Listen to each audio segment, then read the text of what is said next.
the stream. My name is Mike D'Angelo, aka that Tellest guy.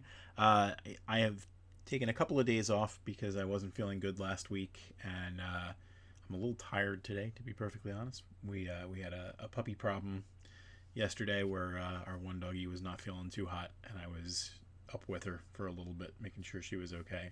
So tonight's probably just going to be a quick look at the final map of our Kickstarter set. This is technically map 55, and once we wrap this up this week, we should be good to go on all the things that we're getting ready to send out to our Kickstarter backers as far as waves 1, 2, and 3. Wave 1 was the first 50 maps. Wave 2 is these bonus maps for the day 1 backers, and the folks who are following us on Patreon can get that content as well. And Wave 3 is our point of interest documents that we're putting together. For those of you who have been watching me actually craft these maps, a lot of the time we talk about what we're trying to do on the map to make sure that there's a couple of different things that an adventure party can do. But if you're catching these kind of things after the fact, you might not see those things. So getting a point of interest document to someone who wants to try and make some magic happen with these maps, that gives them a little bit more to work with. God bless you.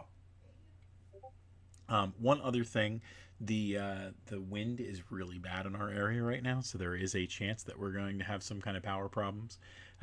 With that in mind, if that does happen, that'll be the end of my stream. So hopefully it doesn't happen. Hopefully the wind and the rain doesn't pick up on the microphone too badly.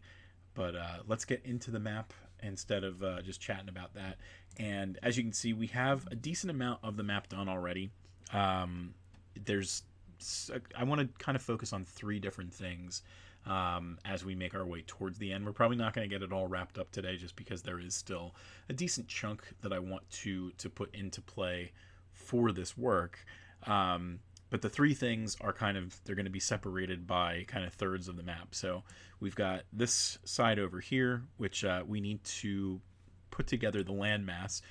Instead of using regular landmass like we normally would, we're going to be putting some planks here. Now, one of the things that I started doing, which as I was considering what we're working on, it might not make sense to do things the way that I did with these planks kind of set up here, but I don't know for sure if it's going to look right to do it any other way, but we will try with this real quick.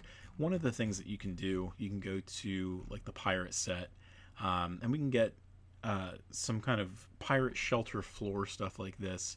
We might opt for maybe the darker one, looks better. And right now the planks are going to be too big. They don't need to be that big. So let's drop that down to about 30. And we'll see if this kind of looks okay. And it honestly doesn't look terrible. It is there's a lot of redundancy there. I mean, the more and more you look at it, the more and more it does seem very much like it's just the same pattern over and over again. And that kind of stuff is going to happen. You're going to have those kind of things occur. We do have let's see, where is that thing? We have the western platform over here, which wouldn't need to be here if we were going to drop this out, because that is kind of our border, so to speak. I don't know for sure how I feel about it. It might make more sense to keep it this way. If we drop the opacity a little bit, got a nice border there. The problem I think we run into is the color is so drastically different.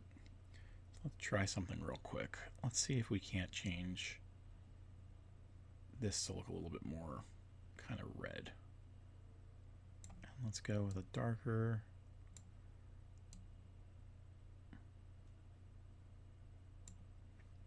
That doesn't actually look too shabby. So what we would honestly have to do is probably change the way some of this looks. So we've got, let's drop out of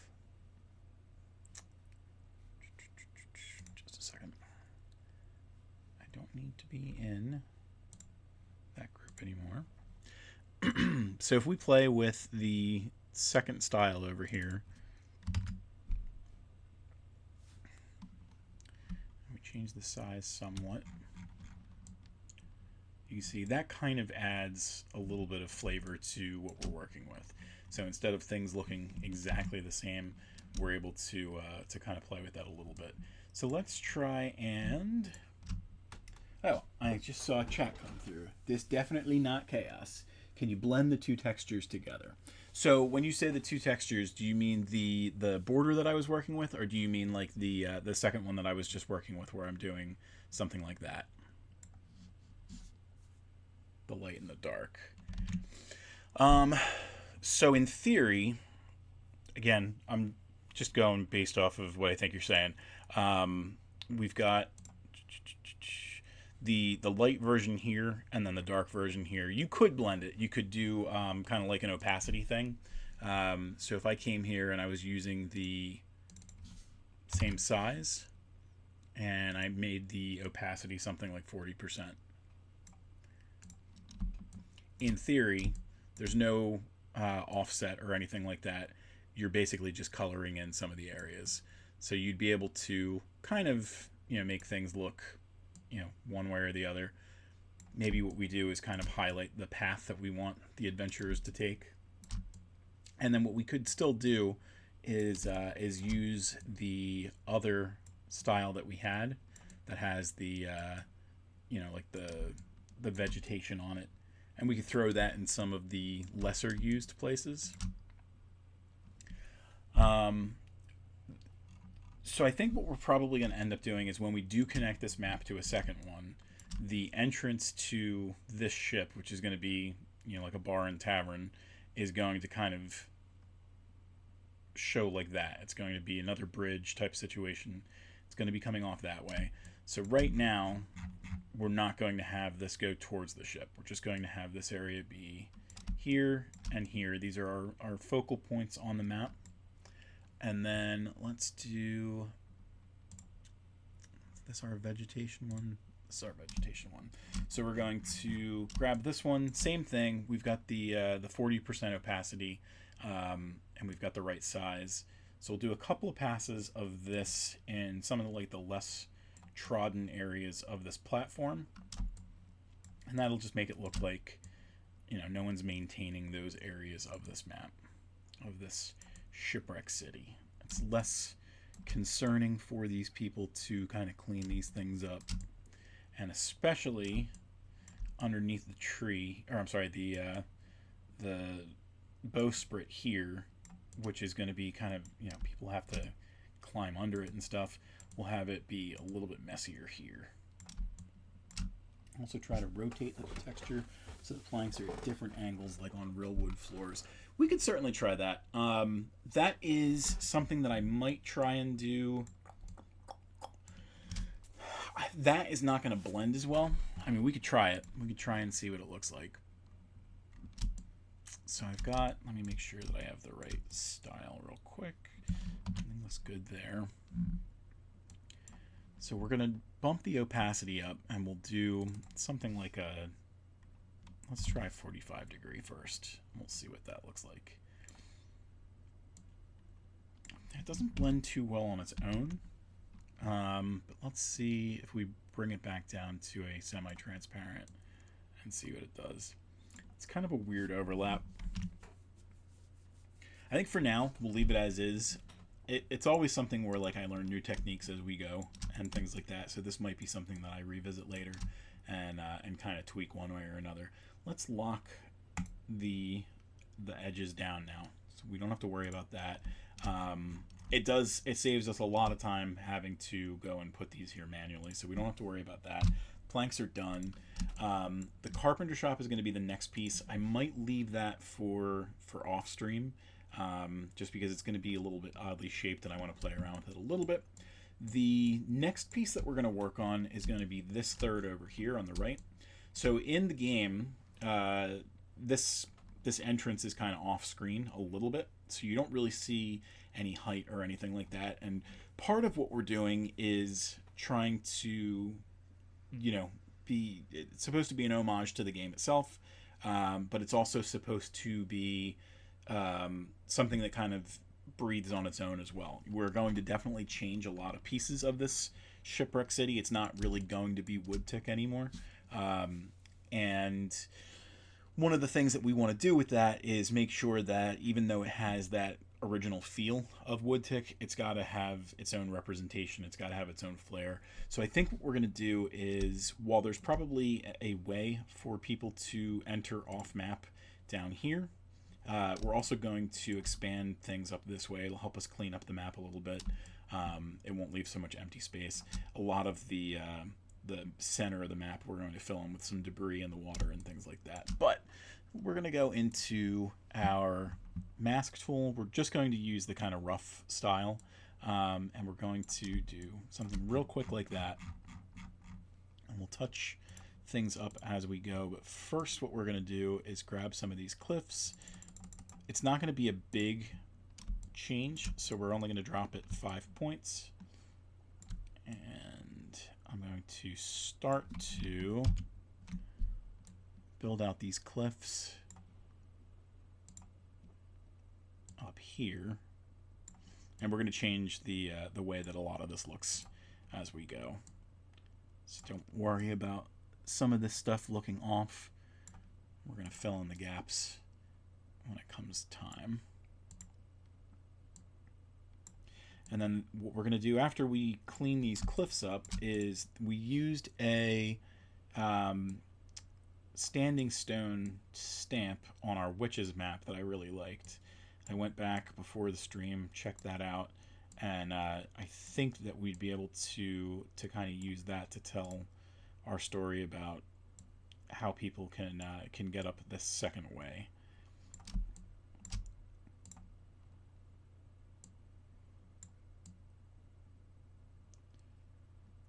So that gives us a little bit of shape there. One of the things that you should notice is right now we've got our stuff over here. It's the right shape and everything like that. It's the right size. It's the right color in theory.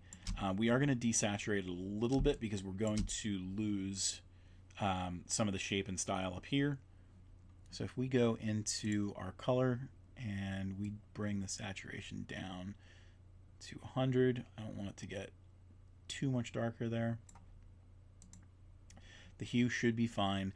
And the other thing that we have to do is change the placement. We're going to change this to, if that was 30, we'll make this 25 as well. So we're going to go over this a couple of times.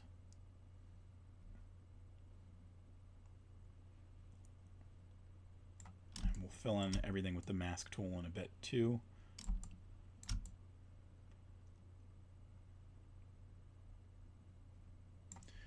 So let's go into our mask tool, and we're going to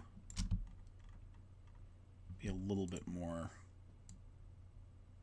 careful with what we're doing. We'll line things up with the edges of the cliff. Used to making map with the Forgotten Adventures, assets, and brushes in a clip studio where you have more control at the cost of some of Inkarnate's unique features. Clip studio. I am unfamiliar with that. I mean, you figure if you're using something like a Photoshop, you've got the ultimate, control over everything that you're doing. At some point, I wouldn't mind trying to, take a stab at something like this myself. But the reason that Inkarnate works for me so much is I'm really not that artistic. This is, I'm 55 maps in. So at this point, things feel a little bit more familiar for me. They're a little bit, the tool set is a little friendlier to me. I think I would be starting from way behind the 8-ball to try and do stuff like Photoshop or a studio like that on my own. I could be wrong. It's one of those things where you don't really know until you try. But all right, we're going to again fill in the edges of these, and then we're going to dial back the little brown spots there. Technically, we're probably not even going to need it because we are going to be covering all these up with cliffs and stuff. So we could kind of pull back on it, but right now at least the the brown spots help me to identify where things don't need to be. So we might clean that up a little bit later.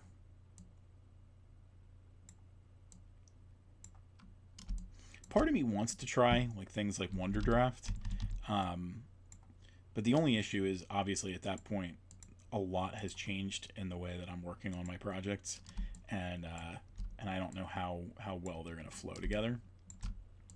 I'm very happy with the maps that I have made with Inkarnate. I think what I'll probably end up doing is working with one of my artists to make, you know, like additional stamps that are, you know, custom tailored to my adventures and things like that. I don't know for sure. I think I definitely have the folks who would be able to pull that kind of stuff off, but you never really know. All right, let's see. A couple of these guys.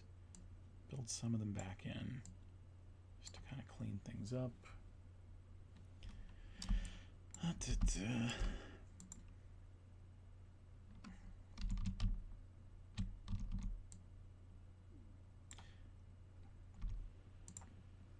Phew, that was as bad out there.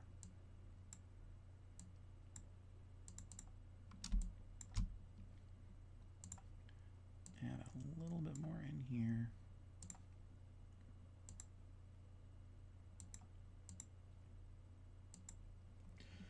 Clipbrush Studio is $50 for a lifetime license, and 99% of FA assets are all free. I'll have to look at it for sure.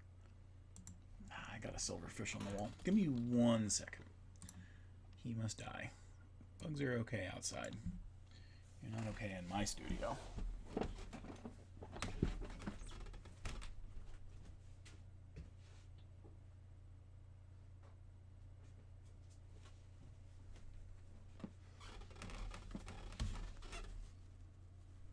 Die, potato.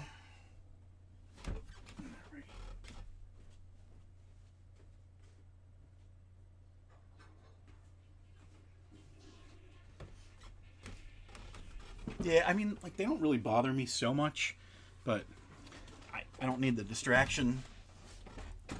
I don't need the idea of creepy crawlies all over my office. Just wrong place, wrong time.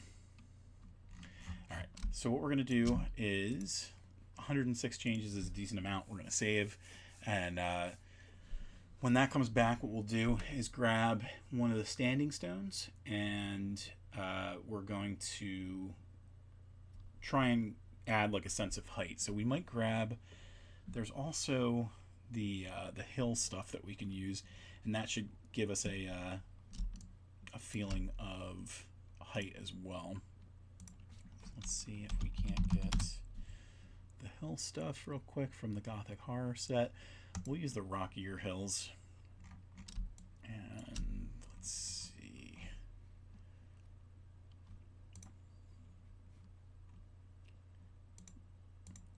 Clip mask isn't doing too much there. I think what we're going to try and do is there's going to be a third layer up here. We're going to do one more layer with one more set of cliffs, and the hills and the standing stones stuff is going to kind of help us figure out how the players are going to start making their way up. I'm going to grab the hills there just for me to use later, but I think what we're going to do is, yep, 67 is what we had on the witches stuff, so we're going to build it to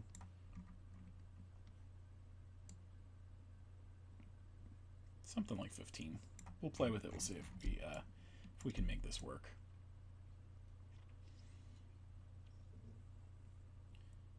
So I think that's the way that we're going to do it. We're going to sort of curl things along. The problem is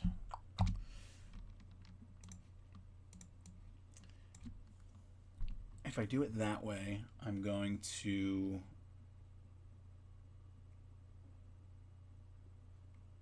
if we do it that way, it's going to build up the wrong way. So let's try something a little different. Let's do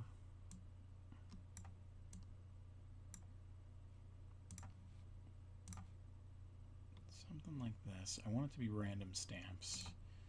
I feel like it just gave me the same one twice. I think, yeah, that's way too much of a change. So it's going to be a little bit of manual work.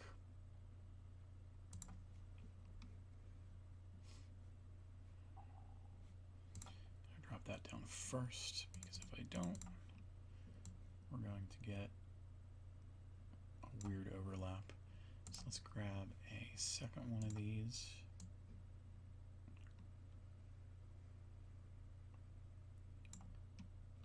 So we've got it looking like this because I want it to look a little uneven. Maybe not that uneven. So let's twist that back the other way.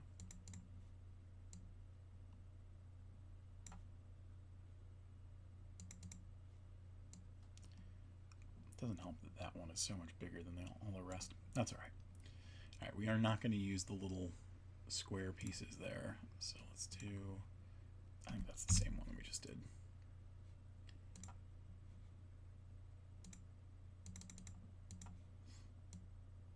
Okay, keep it going.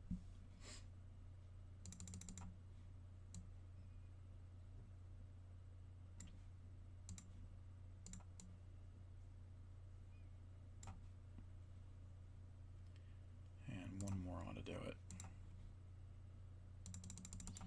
Mist can also help with the illusion of depth. Not sure if the rocks are high enough though. Yeah, these ones I think I'm going to have to build them up a little bit more. I have to play with it a little bit. One of the other things too is I want to kind of give the illusion that people are going to have to come up from over here from further down. I have to kind of picture how I want this to play out. So let's do something like this. We're going to grab everything but these cliffs, move it out a little bit now that we have the right shape. We'll start to build each one of these up a little bit. A little bit too much for that one.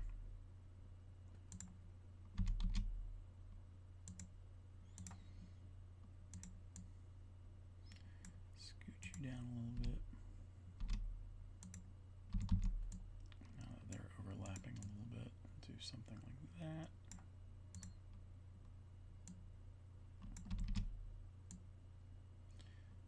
There we go. So they look like they start to kind of grow as they move up. Oop, missed one.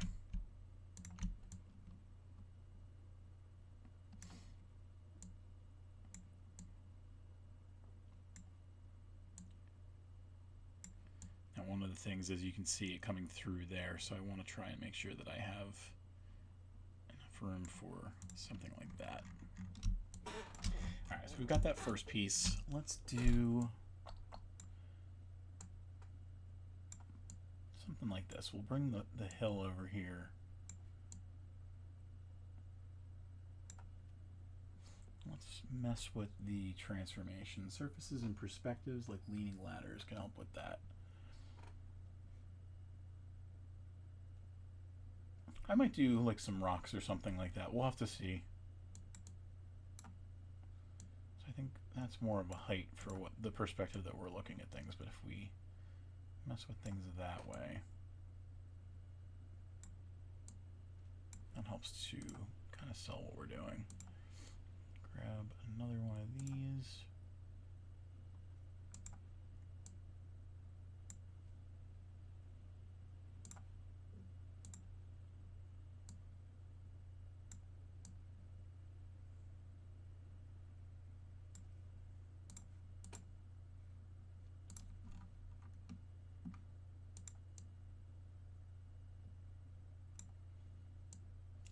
Just a little bit so it kind of falls into place there. All right, let's do another save real quick, just because I am fairly happy with how that looks for now. We'll tweak things later.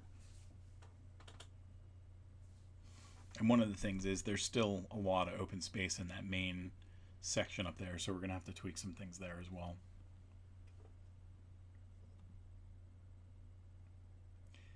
And we're going to basically do the same thing that we have here for the bottom layer. So let's grab our mask tool one more time. We're going to get the kind of chunky looking one again. And I do not want to subtract, I want to add.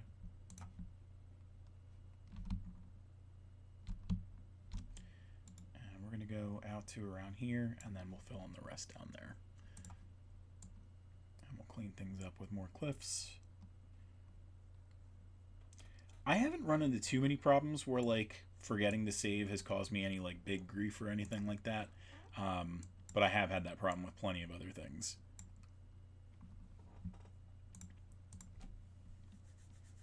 All right, let's grab our cliffs one more time. We're gonna go. Oh, hello there, Zelda. Oh, I got 2 for 1. How you doing, Luna? You okay? Good little poochie. Mommy too busy playing her game to pay attention to you guys? No, they're just scared. They're scared? Well, Zelda's scared and Luna came up to be her support pup. Alright, so we're going to bring this down to 20. And we don't need to use that same style again. So let's grab one of these big guys first.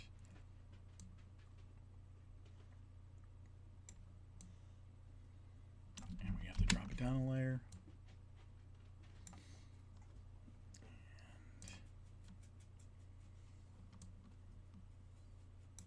Luna could give 2 craps about the rain or anything. And Zelda's been doing pretty good.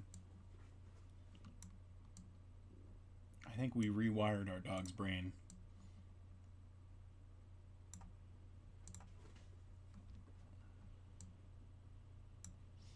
It's been a while since she jumped in a tub.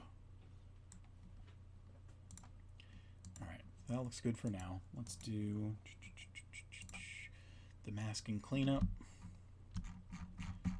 Get in there as far as we can go.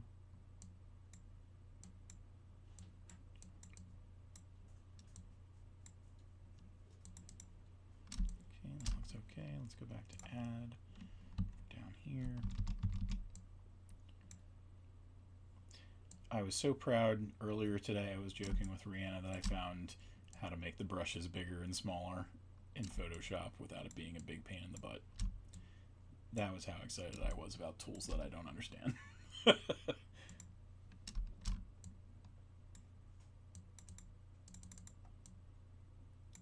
a little bit more down there. Shave some of that off.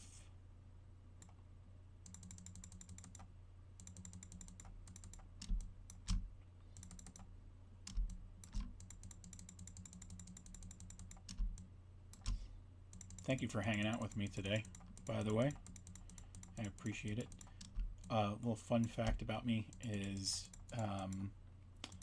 your name is definitely not my name, but it could have been. My character in my main book used to be named Chaos.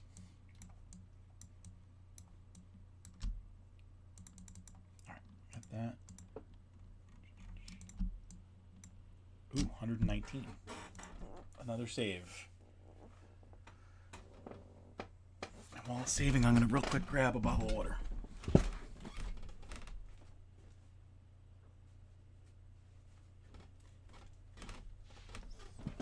we go.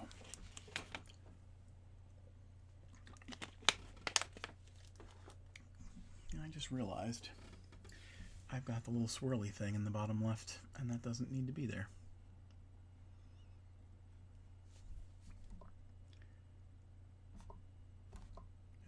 Why does my Steam Deck not want to work?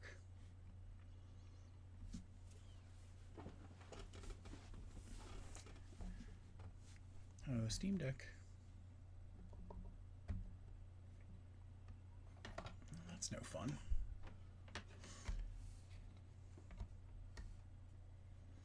Well, we'll celebrate it that way.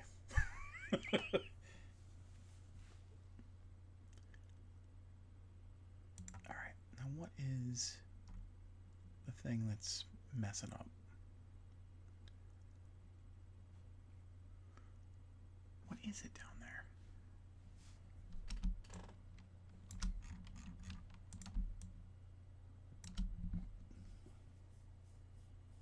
Oh, so you were going to kill me.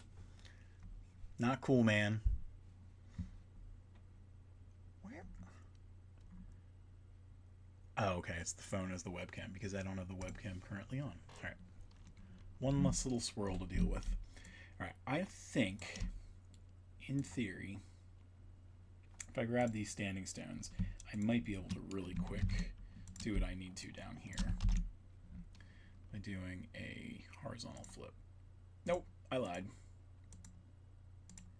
It's not doing anything that I needed it to. All right, shrink it down a little bit. At least we have all the right sizes and everything that we need. We don't have to layer things any differently. But what we're going to do is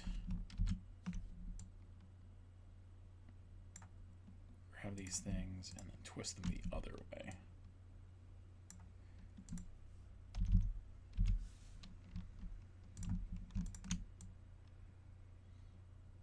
Oh no.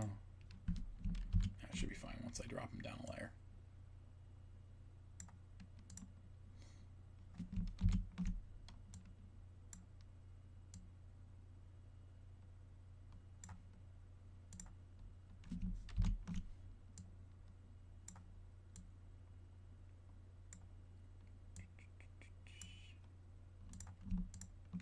Let's drop that a little bit as well. Not a tremendous amount, just a little. And that turn right there, I actually like. One more here.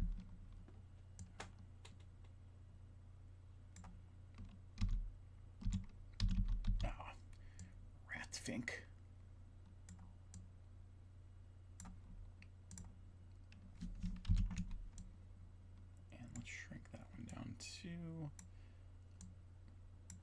There you go.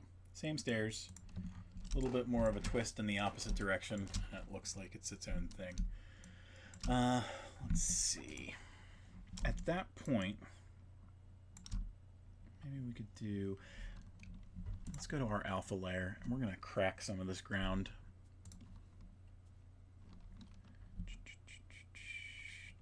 So this should be in our dungeon set. We're going to grab this here. Put on the glove, and we're going to do this with the stylus just so it'll be a little cleaner, I think. And let's grab the size, and we'll make this 20. So down on that first level around the edges.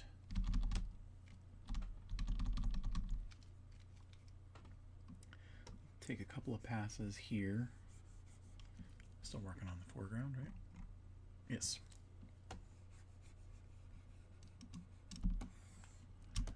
And Inkarnate, as long as you don't pick up the stylus, nothing really changes too much. So when you're doing your second pass, you just have to make sure that you put it back down. And we'll do around the edges of the wall over here too. And right now we're not seeing a lot, but in high def, when we patch that out, it'll look a little bit nicer. And then let's go up a size as we go. Oop. So we're playing on this next level.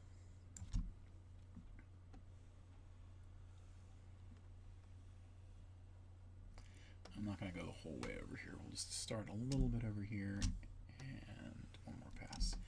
And we'll do along this edge.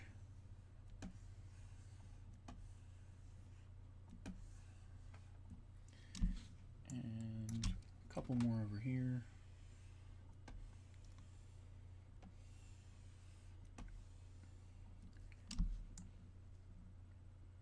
And let's do a couple of passes over here as well. Like that's some of the reason why people aren't really meant to come up this side. It's treacherous. And then let's bump it up to 30.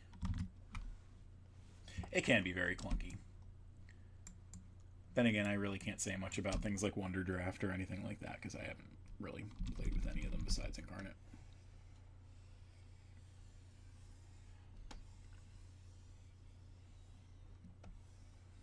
The biggest problem with Inkarnate that I've run into is occasionally the the stamps that you're working with and that you put into your map when you try and export, especially if you're exporting in high def, they don't keep, so to speak, and that leads to all kinds of problems. Especially if you've done like I have in the past, and you've flattened them to like the background because you're going to do what I'm going to be doing later on this map. I haven't run into the black screen of death on Inkarnate. It does tell me like every now and then, like, hey, we weren't able to do anything because of memory issues or something like that. But usually it's, I've saved at that point and I don't run into too many problems there. So I don't have too many worries about those kind of things. It's really like, you know what? No, you're right. I have had a couple of issues where like sometimes half the screen doesn't have any of the brush strokes at all or anything like that. It's very rare, and it hasn't happened recently, but you're right. I have experienced that. All right. That's a good side over here. This does look, considering all the stuff that we just did over here on the right side, over here on the left side definitely needs a little bit of TLC.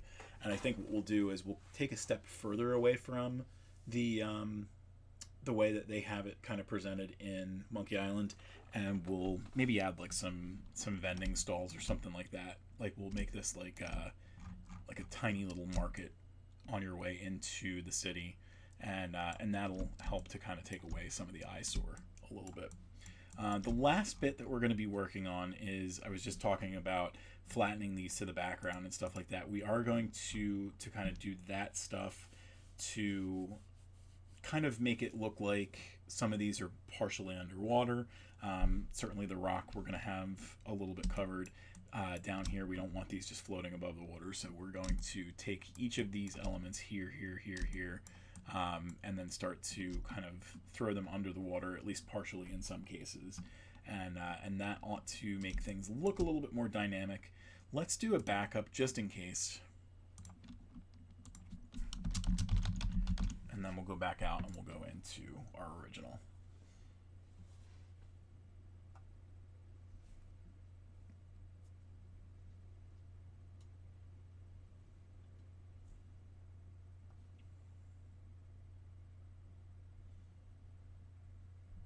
Whew, that save's taking a long time. Alright, let's head back out real quick. Just because I want to be working on the original.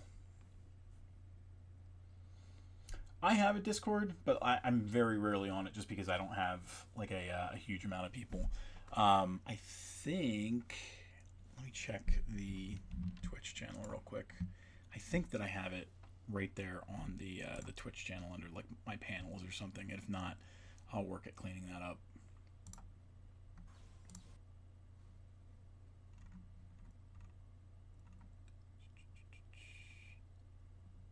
Nope, I'll have to add it. Put it on my to-do list.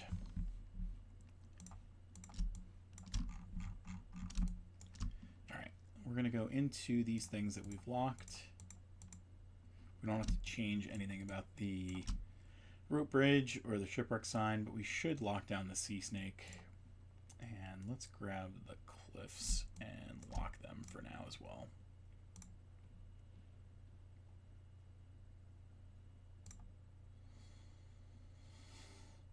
Let's group these real quick.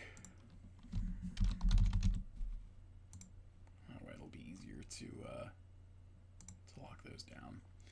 I got these cliffs. For some reason it didn't want to grab those ones. Maybe because they're smaller.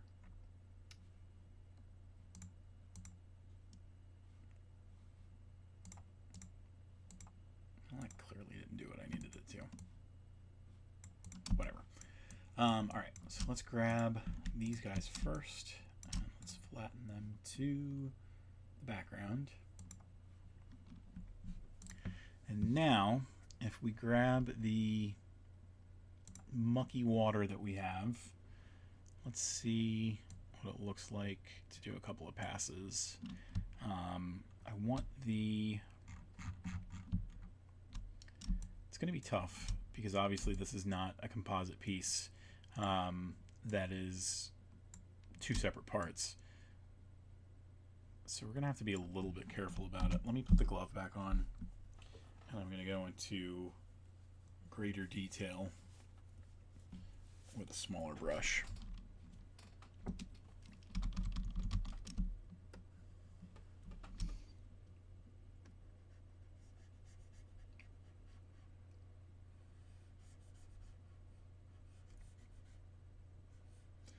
Again, in this situation, you don't have to worry too much about going over the same spot again.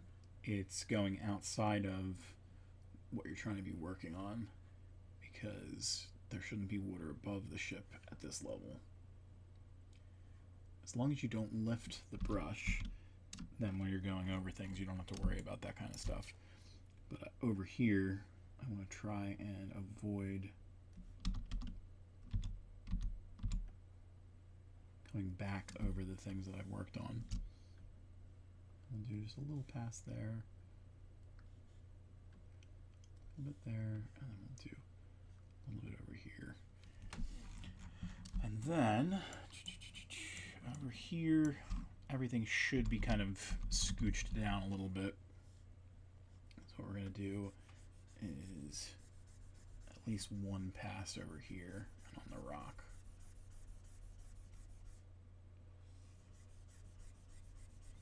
And you could kind of explain away, you know, why the other stuff isn't going to be as sunken in. Because you could say that, you know, like the tide coming out and everything makes the boat, you know, move up and down and stuff like that.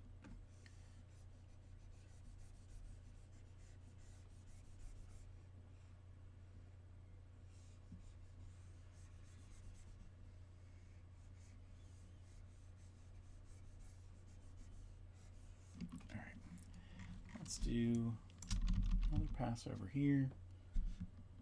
So you have different blending modes on the brush. There are different blending modes. I don't think that it exists on the brush level. I think that's only for the stamps.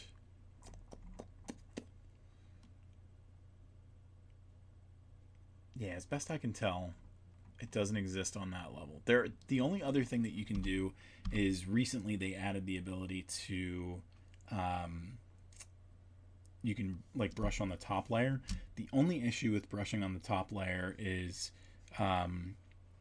if you're doing like a filter later, the top layer will be over top of the filter typically, and that makes things look a little bit gross. And color, you're talking about up here? No, I think it's just, this is if you didn't want to use a texture and you just wanted to use color itself. Oh, wait a minute. Yeah, you're right. There is this down here. But yeah, that just changes the basics. Like, if I wanted to, I could change the color of the water. Or I could make it a little less bright or add contrast and stuff like that. Yeah. Yep. All right. We're going to go back over to the rocks real quick. And over here, we're going to do another pass here.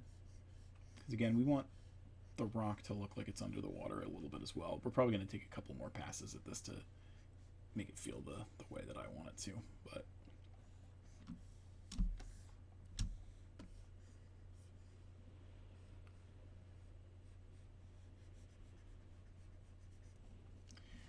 and what we'll do is, so we've kind of got like different layers of this rock. We want some of the rock to be sticking out, and we've got this layer here that we didn't do anything.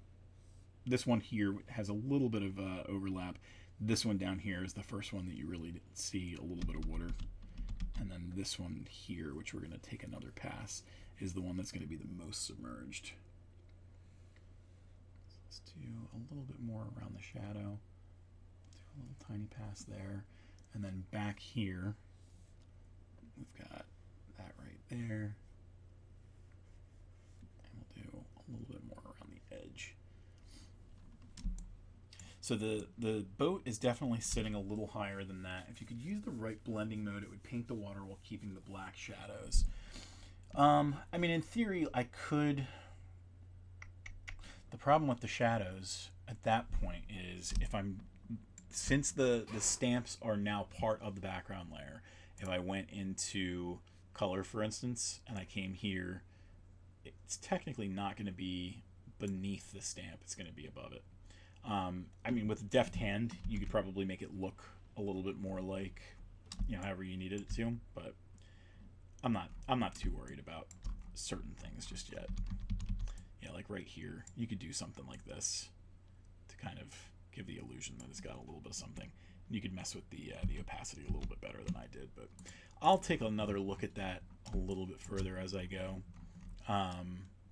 And there might even be another pass in mind for this ship here, but at least right now, that makes it look a little bit more dynamic than it did before.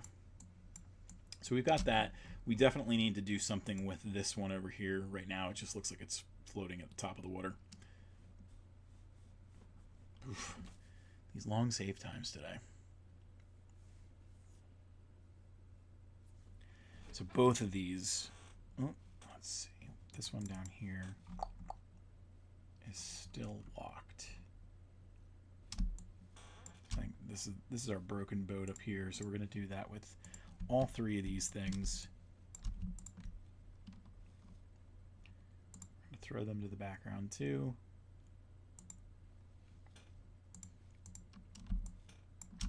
This one down here, I think we're just going to completely submerge.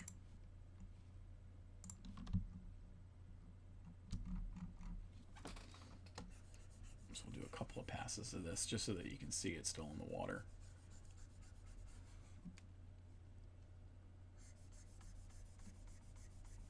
Yeah, I mean, I guess when it comes to like all of these, art editing programs, there is a lot that it has to process. So I'm not, completely upset with the load times or anything. Just when you're streaming and you got a lot of waiting going on, it does kind of feel silly. All right, so with this one, I think what we'll do is just around the edges. Certainly the anchor, we're going to do a little bit of a pass on, but we want to make it look like some of this is sticking out. And the bowsprit, based on the way that most ships are, it's most likely pointing up. So in this case, it's pointing down. So our bowsprit is going to be submerged as well. Let's do more edges there. We'll do another pass. You know what? I'm going to take that back. Let's take everything back, because that vegetation probably wouldn't be growing in the water. So we're just going to try and avoid that pass right there. Got everything else. And again, the bowsprit. But I'm going to leave those edges. So we're going to say that there's a little bit more oxygen in the area around there.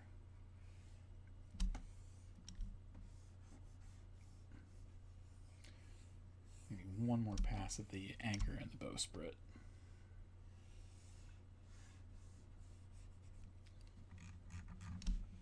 There you go. Looking a little bit more waterlogged there. Maybe throw some rocks around the area to make it pop a little bit more. And then this is going to be, I think, our trickiest one, just because if you go by what this ship looks like over here, this one's not all the way in the water. You could probably, lure it away by saying that that ship is much bigger. I think what we'll do with this one is maybe over here we'll just do a couple of passes and make it look like I don't even know which side of that is. I don't know if that's the aft or what, but we'll make it look like it's, maybe we could throw like some rocks or something on top and make it look like it's tilted upward.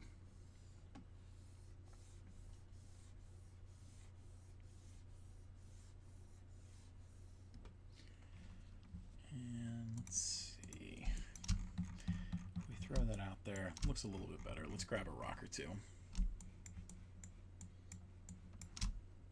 We're going to use a different rock. Nope, that's not the one I want. Don't. Nope. It's always the last one you're looking for. So we've got this big one over here, same style. And of course now, at this point, I need to recreate the color scheme. So I think it would have been a hue situation, maybe a little bit saturated, a little bit of different color scheme, but we're not actually going to use that stone anyway. We're just using that to get one of the other ones we're playing with, and it's not going to be nearly that big.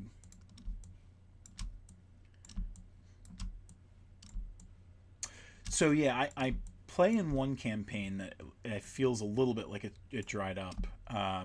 Excuse me. And then I DM for another campaign, and we're trying to get... We haven't played since the beginning of COVID. It's been a very long time, and I started to work on these maps to make sure that we had a lot of runway to play with, and the group is supposed to get back together, but everybody moved to like different parts of the country and have different jobs at different times and everything. Now it's a challenge for sure. Let's flatten that to the background as well, and I'm not even going to get the stylus this time.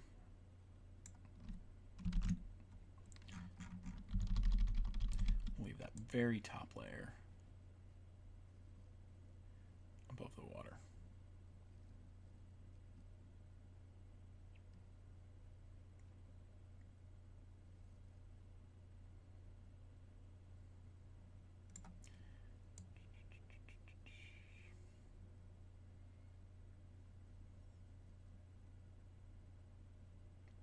We actually just ran a Kickstarter at the middle of last month for a bunch of these maps.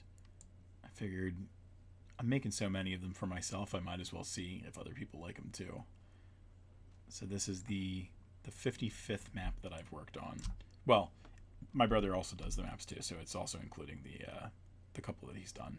But this is the 55th map that we've worked on, and this is the last map that's part of like the day one backer bonus.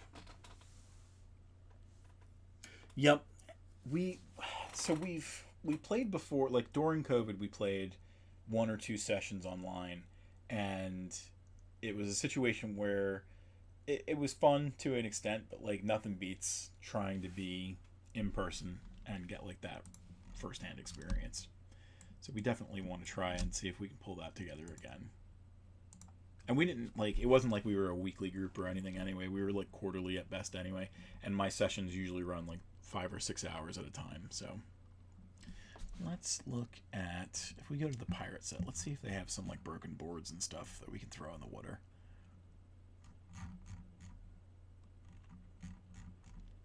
One of the things that I'm really excited about, they are working on a new sci-fi set. And it's supposed to be like straight up, like over here you see like the different styles. It's supposed to be its own style, and I'm very excited to explore that. And then I hope that as they play with that kind of stuff, we eventually see a modern set as well. Yeah, I have a feeling that we're not going to see the broken stuff that we want here. We got these pirate shelter walls. Yeah, they're just going to look like walls. Let's see if I can't find a plank or something like that.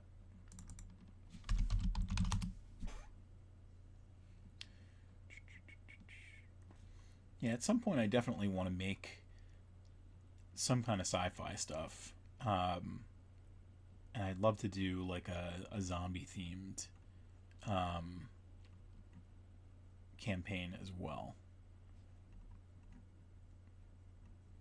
or at least campaign materials or something like that.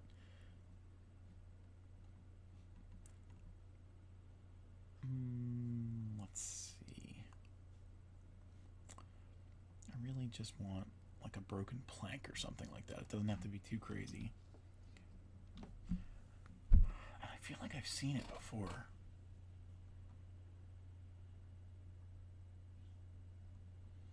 I just want some flotsam, man.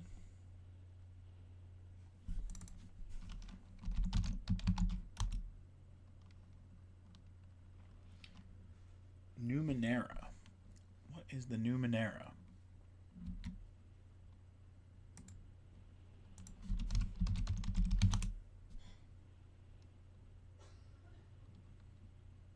Is that a like a map making system, or is that like a play system?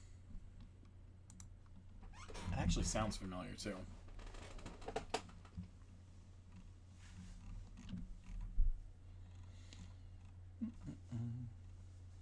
I'll have to look it up. Numenera sounds very familiar.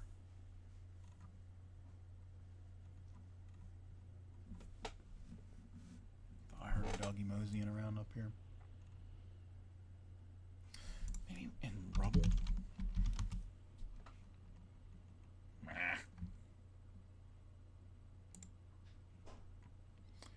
That actually might do.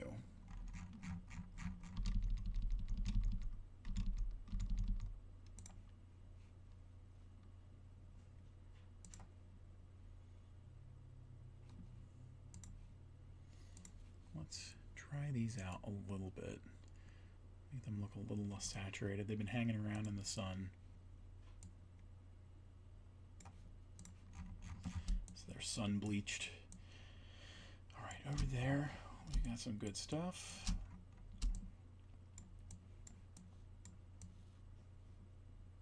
Alright, the majority of our stuff that we already had is looking pretty good. My buddy is always looking at like different systems and everything, and I think like part of it is he likes to explore the different ways to tell various stories. I wonder if he'd be interested in that. His world is very sci-fantasy as well, so that might be up his alley. Alright, we've got... I don't need rubble anymore, I just need stones. Oh, very cool. Technically, my book series is as well.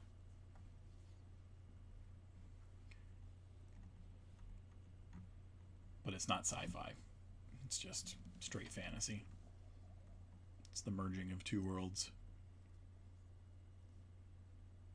So kind of like Thor. You know, the idea that magic is just science that you guys don't understand yet.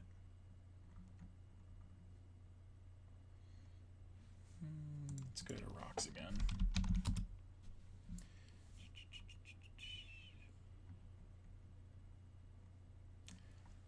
So, let's see. We'll try and use some of these sharp rocks and throw them into a couple of places down here. All these guys are going to get thrown to the background layer. Underwater flocking and whatnot. You know what? I'm going to stay a little bit further away from that because I think we're going to layer the outside with a couple more cliffs to make these look like it's higher than just a little island like that.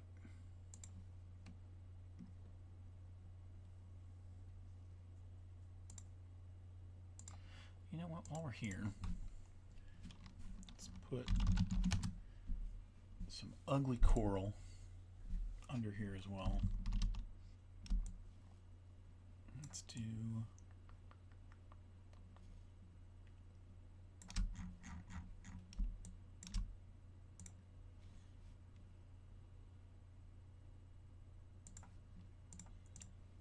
a little reef over here.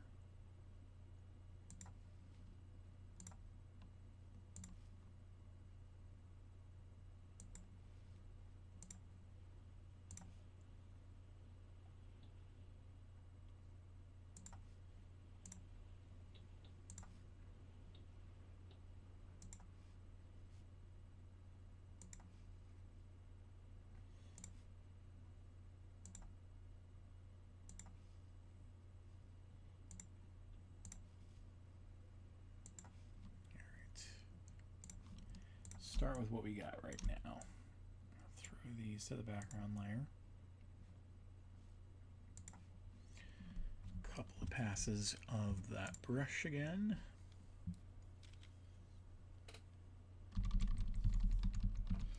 Find a lot of the time I Google maps for my areas in my world that are not critical, and I only spend time making maps for specific events. I am almost the complete opposite. I spend way too much time doing the stupidest stuff and most likely building maps that I wanted to have an ability to go to like a like one of those like wine cellar type like a wine rack basically, and have like a rolled up map that I could at random take and say, all right, I know this is a forest, I know that my group is in a forest, here we go, something like that. And it really has not helped the main campaign at all. My characters have been ready to go to like 2 places since the beginning of the pandemic, and I don't even have the hideout done yet. Definitely still have to work on that. Definitely still do. Alright. Cover that up a little bit more because I don't want that shadow there. I want it to feel like it's a little bit more underwater than that. And then did these rocks? They did not. Let's grab some of these. Most likely going to do more flocking later as I go.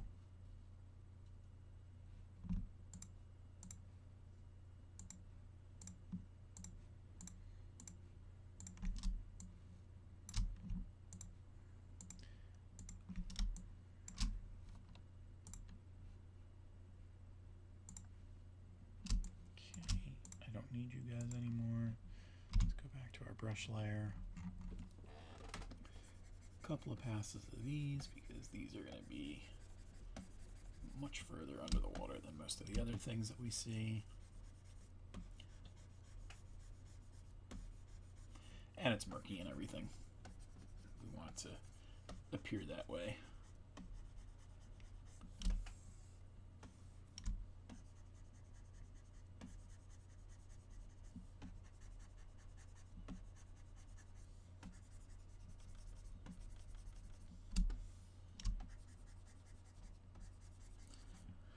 Hard lesson when I spent days and days working on a set of like 5 or so high detail maps from an area my players never went to.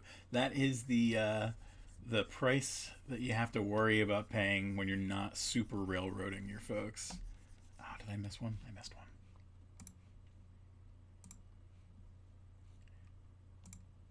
The nice thing is, you know, there's always ways to kind of incorporate that into other things later. You might be able to like figure out a reason to have someone kind of revisit an area or something like that.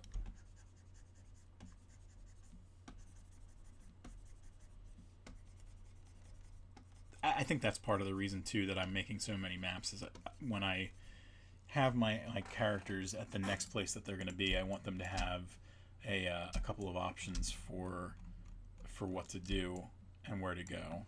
I don't want it to be 100% on rails.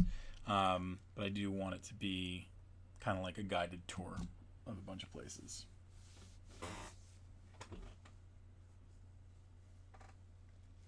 Alright, I think that's probably going to do it for me for today. I'm going to do a little bit off stream tomorrow, and then tomorrow at 7 we'll be back to try and see if we can wrap this up.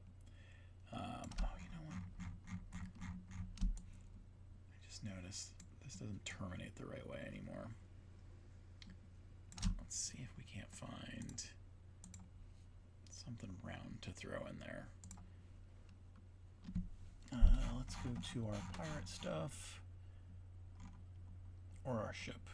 Either way. We've got our mast there.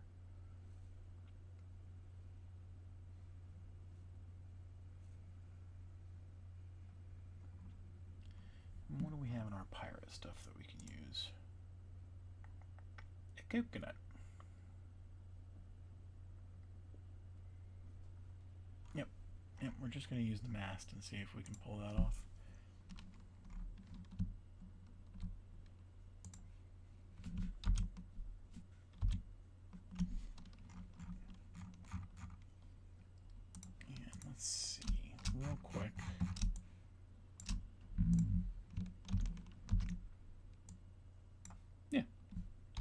about the right size.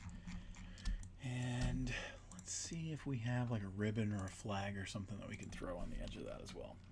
Finding that most of the time I only need a large area or region map and then a few encounter maps if the players do enter combat, except dungeons, then all hell breaks loose. You know, the nice thing about that is typically there's a lot of places where you can find like the battle maps that are kind of like random areas and stuff. So you don't have to necessarily make those. And the regional maps, like if you're doing like towns and stuff like that, you can do something that feels pretty vibrant with a lot of the tool sets that are available. I mean, if you want to really go crazy, you could go to like the cartographer's den or whatever it's called and get somebody to make one of those really, really detailed things for you, but I don't think that that's necessary. So if we go to a flag, we've got the Eastern flag here. We've got the pirate flag. I don't know which side it's supposed to fly from. But I think that looks about right. Might be a little too big. At that point, that's a 5-foot flag. We'll do something like that.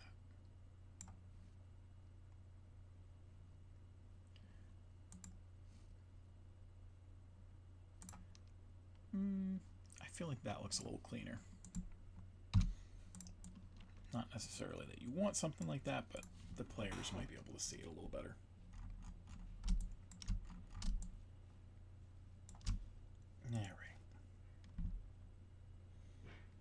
All right. I think that's it. First of all, I wanted to thank you, This Definitely Not Chaos, for joining me. That was a very fun time for me, having someone to chat with. I'm going to switch it over to our show closing screen. This is going to sound like I'm selling directly to you. I'm not. The man does want his chalky milk. So on the screen right now, you should see all the places that you can find Tellest and all the stuff that we do. Obviously, the big one is the website, Tellest.com. If you want to see the digital premium goods that we work on, and that's our battle maps and the art posts that we do on Mondays, Wednesdays, and Fridays, you can find that at patreon.com/Tellest. These videos are going to go up on YouTube after Twitch gets rid of them and everything like that. So you can find that at youtube.com/@worldoftellest. Of course, if you do want to see it live, the only place to do that is here at twitch.tv/thattellestguy. When we put our maps together on jumbo battle maps, jumbo mouse pads, I should say, you are able to find those over on our Etsy store at tellest.etsy.com. And you can find a lot of our other premium physical goods there, so you can see things like our other mouse pads, our posters, stickers, bookmarks, and Rihanna's Weird Witch wands. You can also see the Weird Witch wands being made. You can see them being previewed and everything over on tiktok.com/@weirdwitchwands. And then the other TikTok that you should familiarize yourself with is our cute doggies. You can see them on tiktok.com/@talesofTellest. So that wraps us up there. Real quick, let me go through the chat. We'll still talk there.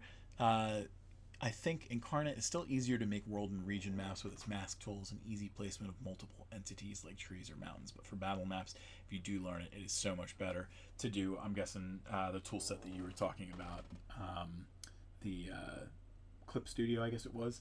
I really do need to take a look at that. That would very much help. But for now, Inkarnate is my primary tool set.